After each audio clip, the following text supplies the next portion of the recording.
ni dereva wa magari makubwa ya mizigo, nikimaanisha transit cargo.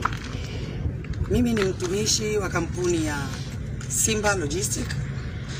Nimetoka safari yangu Kongo, DRC. Nimepakia kopa tani 32 ambazo ni bando 16.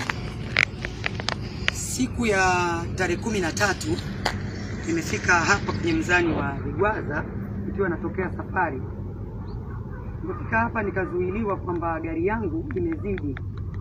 Nilipoanza kucomplain kwamba mbona nina vigezo vyote nimepita kutoka mizani zote, walikuwa hakuna shida, wakaanza kuniharas kwamba mimi nawafundisha kazi.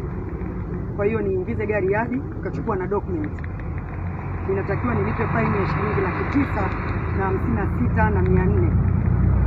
Nilipokataa, wameendelea kunishikilia mahali hapa pasipokuwa na huduma yoyote.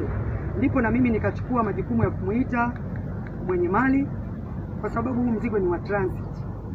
Nikaona mwenye mali amekuja akasema kwamba tunaomba tupime ili tujiridhishe tuweze kulipa deni lenu, lakini hawakutaka kumsikiliza kwa madai kwamba wao ni sahihi.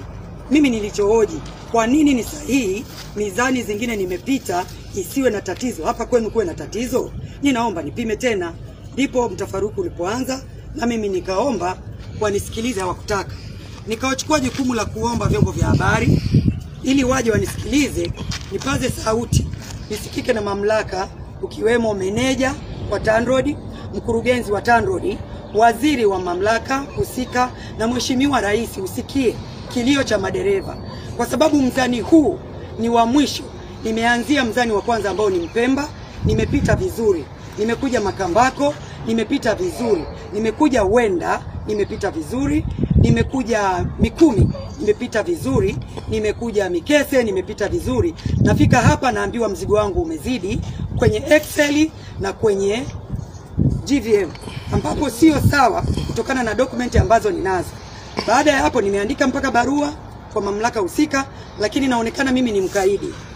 Rai yangu na malalamiko yangu ni hivi: Mheshimiwa Waziri unayehusika na mamlaka hii na wizara hii, sisi viongozi wa madereva wa Tanzania, haijalishi ni wa kike ni wa kiume, kwa ujumla sisi madereva wa Tanzania hatuthaminiki.